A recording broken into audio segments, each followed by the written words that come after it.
പത്രോസ് എഴുതിയ രണ്ടാം ലേഖനം 1-ാം അധ്യായത്തിൻ്റെ 3-4 വാക്യങ്ങൾ. പത്രോസ് എഴുതിയ രണ്ടാം ലേഖനത്തിൻ്റെ 1-ാം അധ്യായം അതിൻ്റെ 3-4 വാക്യങ്ങൾ.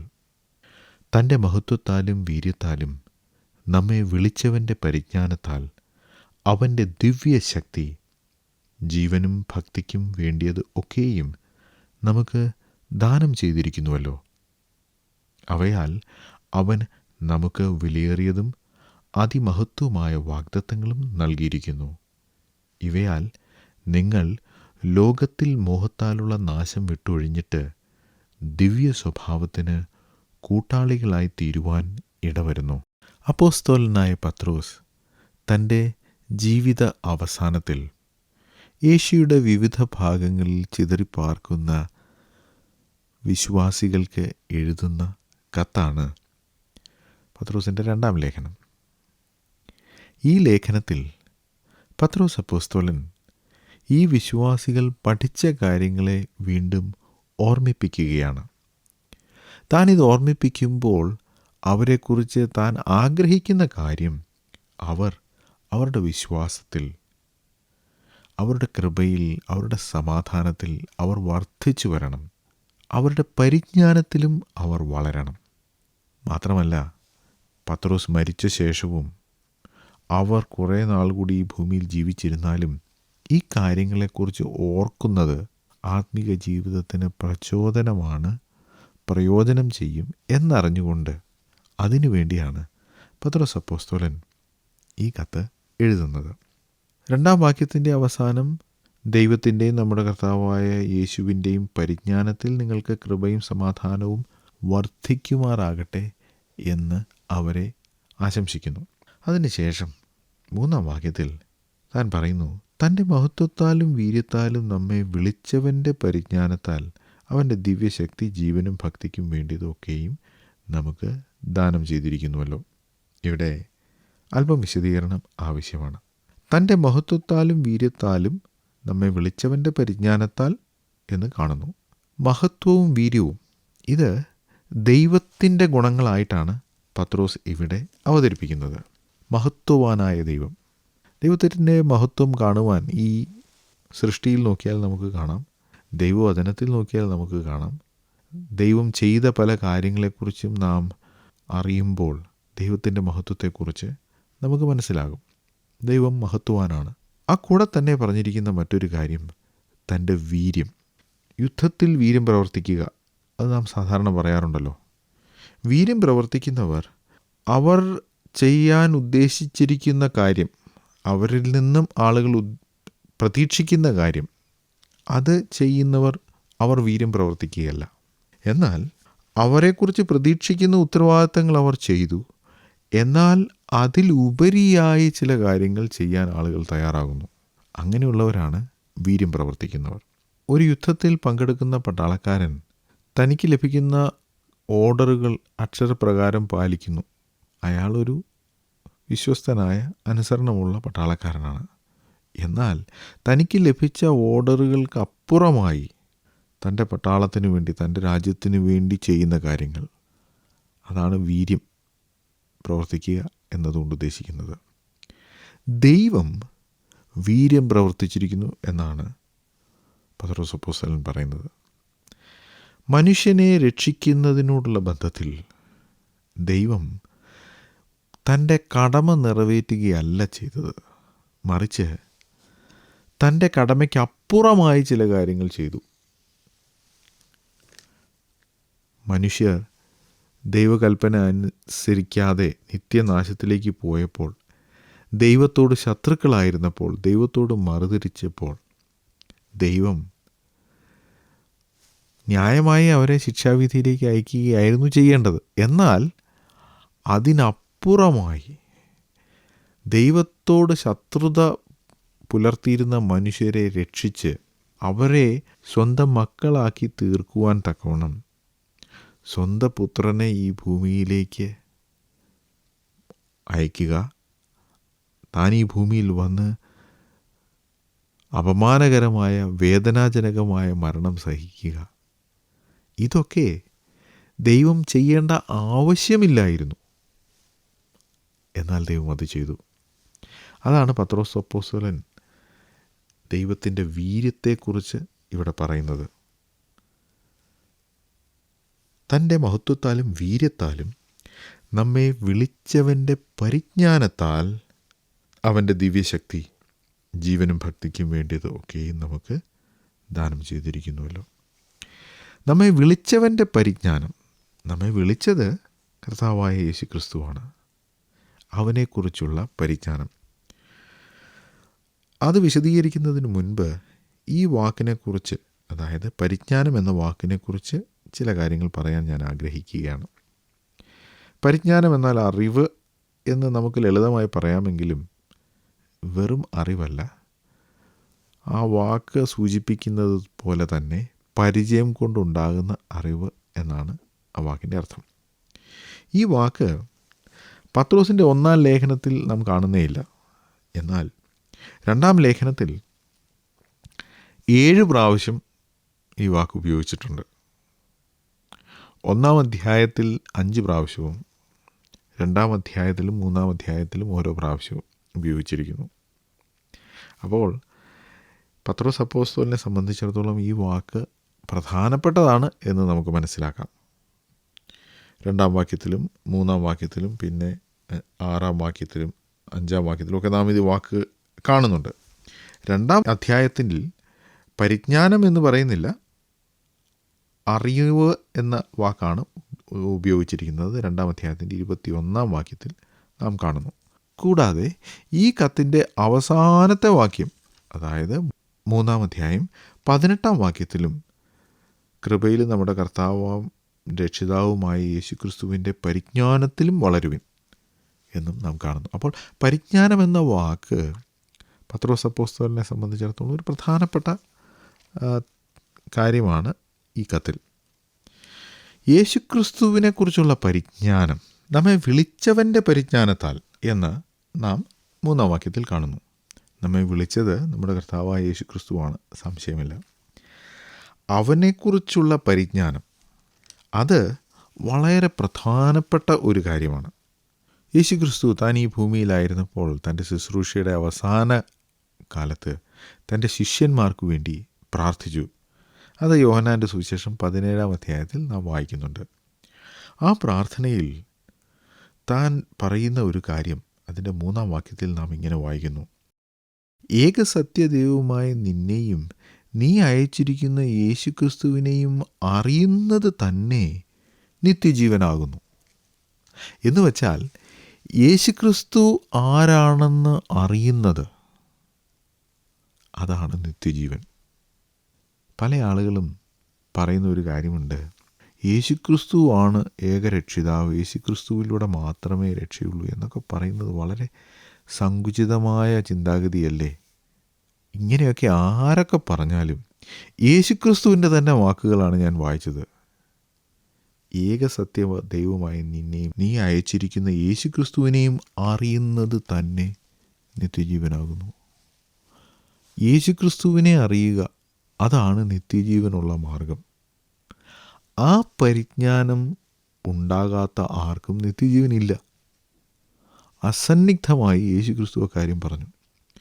യേശു വലിയ ഗുരുവാണ്, നല്ല പഠിപ്പിക്കൽ നടത്തിയ ആളാണ് എന്നൊക്കെ പറയുന്ന ആളുകൾ താൻ പറഞ്ഞ ഈ കാര്യം എന്തുകൊണ്ട് വിശ്വസിക്കുന്നില്ല എന്നത് ചിന്തിക്കേണ്ടതാണ്. യേശുക്രിസ്തുവിനെക്കുറിച്ചുള്ള അറിവ്, അവനെക്കുറിച്ചുള്ള പരിജ്ഞാനമാണ് ആളുകൾക്ക് നിത്യജീവൻ നൽകുന്നത്. അതിന് യാതൊരു സംശയവുമില്ല. നിത്യജീവൻ ലഭിക്കുന്നതിന് ദൈവം തൻ്റെ മഹത്വവും വീര്യവും ഉപയോഗിച്ചു. അതോടൊപ്പം തന്നെ യേശുക്രിസ്തു ആളെ വിളിച്ചു. യേശുക്രിസ്തുവിനെ കുറിച്ചുള്ള പരിജ്ഞാനത്താൽ അയാൾക്ക് നിത്യജീവൻ ലഭിക്കുന്നു എന്നാണ് നാം പുതിയ നിയമത്തിൽ കാണുന്നത്. ഈ കാര്യങ്ങളെല്ലാം കൂടി ഒരു വ്യക്തി യേശുക്രിസ്തുവിൽ വിശ്വസിക്കുമ്പോൾ സംഭവിക്കുന്നു. ദൈവം തനിക്ക് ചെയ്യാനുള്ളതൊക്കെ ചെയ്തു. മനുഷ്യൻ്റെ കടമ യേശുക്രിസ്തുവിനെക്കുറിച്ചുള്ള പരിജ്ഞാനം, യേശുക്രിസ്തുവിനെ അറിയുക എന്നതാണ്. മനുഷ്യൻ്റെ ഉത്തരവാദിത്വവും ദൈവത്തിൻ്റെ മുൻനിർണയവും ചേർന്ന് പ്രവർത്തിക്കുന്ന ഒരു കാര്യമാണ് മനുഷ്യൻ്റെ രക്ഷ. അത് എങ്ങനെ കൃത്യമായി വിശദീകരിക്കാം എന്നെനിക്കറിഞ്ഞുകൂടാ. എന്നാൽ പുതിയ നിയമം ഈ രണ്ട് കാര്യങ്ങളെക്കുറിച്ചും പറയുന്നു. 3-ാം വാക്യത്തിൽ അടുത്തതായി നാം കാണുന്നത് അവൻ്റെ ദിവ്യശക്തി ജീവനും ഭക്തിക്കും വേണ്ടിയതൊക്കെയും നമുക്ക് ദാനം ചെയ്തിരിക്കുന്നു എന്നാണ്. നിത്യജീവൻ ലഭിച്ച ഒരു ആൾ, യേശുക്രിസ്തുവിനെ അറിഞ്ഞ, യേശുക്രിസ്തുവിനെക്കുറിച്ചുള്ള പരിജ്ഞാനം ലഭിച്ച ഒരാൾക്ക് ദൈവം തൻ്റെ ദിവ്യശക്തിയാൽ ജീവനും ഭക്തിക്കും വേണ്ടത് എല്ലാം നൽകിയിരിക്കുന്നു. ഇവിടെ ജീവനും ഭക്തിയും എന്നുദ്ദേശിച്ചിരിക്കുന്നത് ദൈവത്തെ പ്രീതിപ്പെടുത്തിക്കൊണ്ട് ദൈവപ്രസാദപ്രകാരം ഈ ഭൂമിയിലുള്ള ജീവിതത്തെക്കുറിച്ചും ദൈവത്തോടുള്ള ഭക്തിയെക്കുറിച്ചുമാണ് എന്ന് വേണം മനസ്സിലാക്കാൻ. അങ്ങനെയാണെങ്കിൽ ദൈവത്തെ പ്രസാദിപ്പിച്ചുകൊണ്ട് ഈ ഭൂമിയിൽ ജീവിക്കാൻ സാധിക്കില്ല എന്ന് ആർക്കും പറയാൻ സാധിക്കില്ല. കാരണം അങ്ങനെ ജീവിക്കാൻ വേണ്ടതെല്ലാം ദൈവം യേശുക്രിസ്തുവിനെക്കുറിച്ചുള്ള പരിജ്ഞാനം ലഭിച്ച വിശ്വാസികൾക്ക് നൽകിയിരിക്കുന്നു എന്നാണ് ഈ വാക്യത്തിൻ്റെ അർത്ഥം. ജീവനും ഭക്തിക്കും വേണ്ടതെല്ലാം ദൈവം നൽകിയിരിക്കുന്നു. എനിക്ക് ചില കുറവുകളുണ്ട്, എനിക്ക് ചില കൃപാവരങ്ങളില്ല, എനിക്ക് ചിലത് കൂടിയൊക്കെ കിട്ടാനുണ്ട്, അതുകൊണ്ടാണ് ഞാൻ ദൈവത്തെ പ്രസാദിപ്പിച്ച് ജീവിക്കാത്തത് എന്ന് ഒരാൾക്കും ഒഴിവ് കഴിവ് പറയാൻ സാധിക്കില്ല എന്ന് ഈ വാക്യത്തിൻ്റെ അടിസ്ഥാനത്തിൽ നമുക്ക് പറയാൻ സാധിക്കും. ദൈവത്തിൻ്റെ ദിവ്യശക്തി ജീവനും ഭക്തിക്കും വേണ്ടതെല്ലാം നൽകിയിരിക്കുന്നു. ദൈവത്തിൻ്റെ ദിവ്യശക്തി എന്ന വാക്ക് ഡിവൈൻ പവർ, ഡിവൈൻ നേച്ചർ, ഇത് വിശ്വാസികൾക്ക് ഒരു വിശ്വാസ ജീവിതം നയിക്കുവാൻ വേണ്ട എല്ലാം നൽകിയിരിക്കുന്നു. അതവർക്ക് ലഭിച്ചത് യേശുക്രിസ്തുവിനെക്കുറിച്ചുള്ള പരിജ്ഞാനത്താലാണ്. ദൈവത്തിൻ്റെ ഈ ദിവ്യശക്തി വിശ്വാസികൾക്ക് ആവശ്യമായതെല്ലാം നൽകുന്നു എന്ന് നാം മനസ്സിലാക്കി. എന്നാൽ ദൈവത്തിൻ്റെ ദിവ്യശക്തി അവിശ്വാസികളായ ആളുകൾക്കും പല ഗുണങ്ങളും ചെയ്യുന്നുണ്ട്. ഈ ലോകത്തിലുള്ള എല്ലാവർക്കും ജീവിക്കാൻ വേണ്ടതെല്ലാം, ഭൗതിക ജീവിതത്തിന് ആവശ്യമായതെല്ലാം നൽകുന്നത് ദൈവമാണ്, സംശയമില്ല. സൂര്യനും ചന്ദ്രനും ഭൂമിയും എല്ലാം സൃഷ്ടിച്ചത് ദൈവമാണ്. ഇതിനെ സംരക്ഷിക്കുന്നതും പുലർത്തുന്നതും ഒക്കെ ദൈവമാണ്. നമുക്ക് ശ്വസിക്കാനുള്ള വായു, കുടിക്കാനുള്ള വെള്ളം, ഇതൊക്കെ തരുന്നത് ദൈവമാണ്.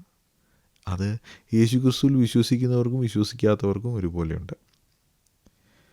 എന്നാൽ റോമാലേഖനം 1-ാം അധ്യായത്തിൽ ദൈവം തൻ്റെ ദിവ്യശക്തി, തൻ്റെ അദൃശ്യ ലക്ഷണങ്ങൾ ഇത് ഈ സൃഷ്ടിയിലൂടെ വെളിപ്പെടുത്തിയിരിക്കുകയാണ്. ദൈവത്തിൽ വിശ്വസിക്കാത്തവർ, ഒരു ദൈവമുണ്ടെന്ന് വിശ്വസിക്കാത്തവർ, അല്ലെങ്കിൽ ഒരു ദൈവമുണ്ടോ എന്ന് സിൻസിയറായി ആത്മാർത്ഥമായി അന്വേഷിക്കുന്നവർ, അവർക്ക് പ്രതിവാദമില്ലാതിരിക്കത്തക്കവണ്ണം ദൈവം തൻ്റെ അദൃശ്യ ലക്ഷണങ്ങൾ, തൻ്റെ ദിവ്യശക്തി ഈ സൃഷ്ടിയിലൂടെ വെളിപ്പെടുത്തിയിരിക്കുകയാണ്. അത് ആളുകൾക്ക് മനസ്സിലാക്കാൻ സാധിക്കും. നിഷ്പക്ഷ ബുദ്ധിയോടെ ഈ പ്രപഞ്ചത്തെ, ഈ സൃഷ്ടിയെ കാണുന്ന ഒരാൾക്ക് ഇതിൻ്റെ പുറകിൽ പ്രവർത്തിച്ചിരിക്കുന്ന സർവജ്ഞാനിയായ, സർവശക്തനായ ഒരു ദൈവത്തെ കാണാതിരിക്കാൻ സാധിക്കില്ല. എന്നാൽ ഈ സൃഷ്ടിയിലുള്ള അത്ഭുതകരമായ കാര്യങ്ങൾ കണ്ട ശേഷം മനുഷ്യൻ ദൈവത്തെ പരിജ്ഞാനത്തിൽ അറിയണം എന്നാണ് ദൈവം ഉദ്ദേശിച്ചത്. എന്നാൽ മനുഷ്യൻ അത് ചെയ്യുന്നില്ല.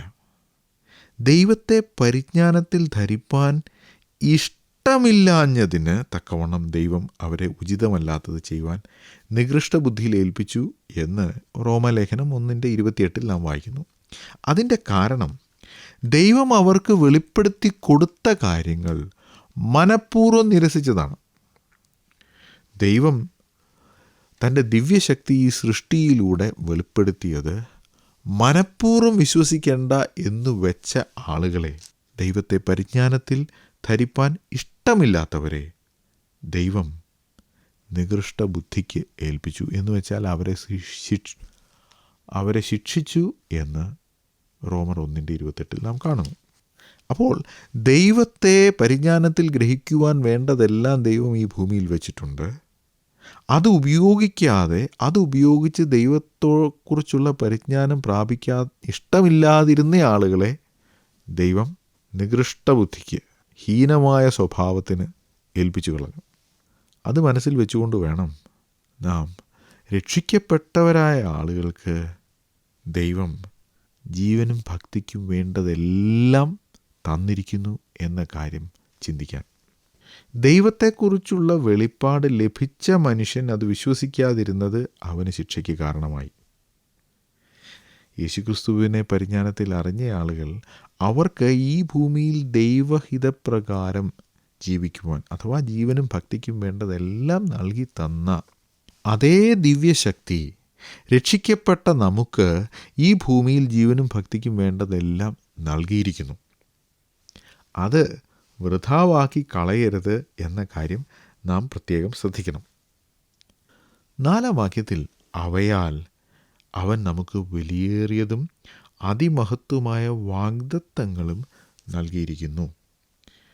അവയാൽ എന്ന് ഉദ്ദേശിച്ചിരിക്കുന്നത് ദൈവത്തിൻ്റെ മഹത്വവും വീര്യവും യേശുക്രിസ്തുവിനെക്കുറിച്ചുള്ള പരിജ്ഞാനവും. ഇതിൻ്റെ അടിസ്ഥാനത്തിൽ ദൈവം നമുക്ക് വാഗ്ദത്തങ്ങൾ നൽകിയിരിക്കുന്നു. വാഗ്ദത്തങ്ങൾ എന്ന് പറയുമ്പോൾ നമ്മുടെ മനസ്സിലേക്ക് ആദ്യം വരുന്നത് ദൈവം അബ്രഹാമിനോട് ചെയ്ത വാഗ്ദത്തമാണ്.